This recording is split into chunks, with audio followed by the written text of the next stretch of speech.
What's going on, people? My name is Antoine, this is ATM Tech, and welcome to the channel. So in today's video, I'm going to be showing you my top tech items I never leave the house without. Now, as someone who loves tech and is also a tech YouTuber, there are certain tech items I will never be seen without. So here are my everyday essentials. Right, so to kick things off, the first piece of tech I never leave home without is the trusty Nintendo Switch Lite. Now yes, this is the Lite, this isn't the Switch full fat. The Switch has been out for a few years now, and when it first came out, I was not sold on it at all, so I gave it a definite miss. Now to me, Nintendo games really shine when they're handheld. I was never really sold on being able to dock your Switch games and being able to play them on a large TV. I was only ever interested in playing handheld. So when the Switch Lite came out in a smaller form factor, a lot cheaper, it really caught my eye. I didn't get one straight away. I've only had this one a few weeks, and obviously I had to pick up Zelda Breath of the Wild, literally all I've been playing. But yeah, I just really like the form factor of the Switch Lite. We did get a full Switch eventually, but I almost never play it. I'm always playing the Switch Lite.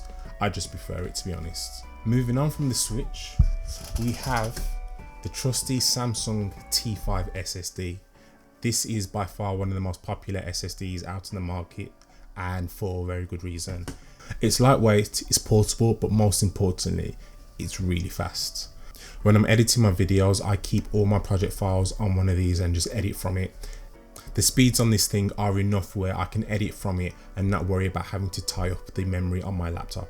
If you look there, it has a Type-C connection port, which I really love. Definitely handy. A lot of things are USB Type-C these days, so the fact that I can just use a cable that I probably already got to transfer my data is really handy for when I'm out and about. I also use this as a quick way to transfer phones between my computer and my phone as well. Moving on, we have the Samsung Galaxy S21 Ultra.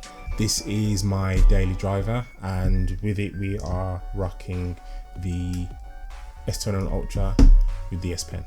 So I have done a whole video reviewing this phone. If you haven't seen that already, check it out. But this phone is an absolute beast.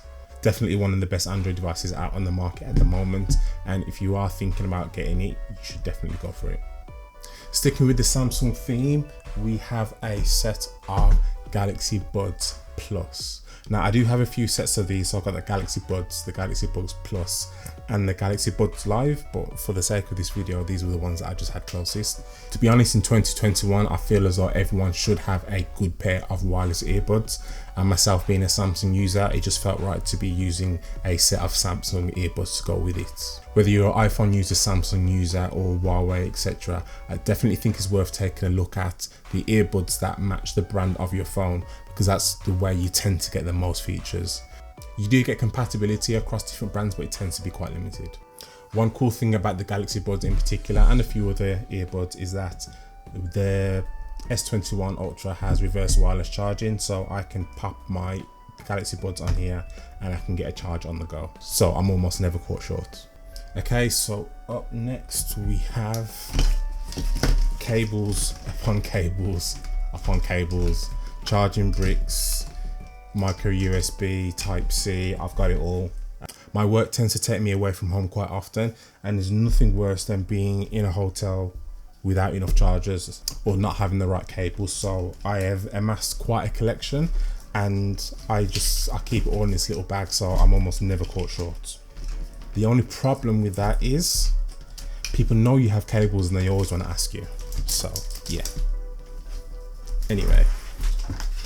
So amongst the cables, there's one that's a bit more handy than the others, and this is a USB Type-C to HDMI connection. So this in particular works really well with Samsung devices, because when you plug it into your phone and plug in a HDMI connection into a TV or a monitor, it enables the Samsung's DeX mode, which gives you a desktop experience from a smartphone or tablet. Again, so going back to work, if I do want to travel light, I can keep any important files on my phone and then just access them up on a monitor using this and a HDMI cable. So this does come in clutch. So up next we have the Samsung Galaxy Tab S7 Plus. You spotting a theme here? No, just me. Anyway, so yeah, the Galaxy Tab S7 Plus. This thing is a beast. runs like a dream, and the screen on it is absolutely beautiful. It's really great for watching high def content on the move, at home, bedroom, living room, wherever. It's a 16:10 aspect ratio, so it is a bit narrow, but it's designed to be used in landscape pretty much all the time. Samsung were mindful enough to put the front facing camera in the middle when it's in portrait mode, so it's pretty convenient when it comes to any type of video calling, which I'm sure a lot of us are doing these days. This thing is definitely a worthy iPad Pro competitor. I just wish we had some better Android tablet apps. On iOS you can get the near full version of Adobe Photoshop, whereas on this there's a lot of alternative versions, but they're quite light in comparison. And then this tablet does also have DeX mode built in, which, as I said before, is the built-in desktop experience. So you've got sort of windows on top of windows, looking very much like a desktop experience. So when I want to browse the web, watch YouTube or Netflix, I have my Tab S7 Plus. But when I want to get things done, that's where this bad boy comes in. So here we have the Razer Blade 15. I coveted this laptop for a very long time.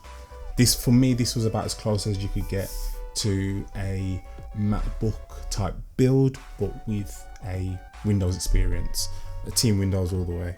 So the model I have here is a 6-core 8th generation i7 with 16 gigabytes of RAM, 2 terabytes of SSD fast storage, and an Nvidia 1060 graphics card. So not the best graphics card in the world, but for all my YouTube 4K files, this laptop absolutely chews through anything I throw at it. Razer's known to be a bit premium with their pricing, but you definitely get the build for the price that you pay. Only thing is, these days with some of these modern AMD laptops, it's making the Intel counterparts look a bit sluggish. So this is all the tech gear I almost never leave house without. Now I do have camera gear I also carry around with me as well, but I think that deserves its own separate video, so keep an eye out for that one in the future. And that's a wrap. I hope you enjoyed today's video. I really enjoyed sharing my favorite tech with you guys, and hopefully maybe I gave you some ideas and inspiration also. But before I go, do me a favor, head down to the comments below and let me know your favorite piece of tech that you're never seen without. Anyway, it's been fun. My name is Antoine, this is ATM Tech, and I will catch you in the next video. Peace.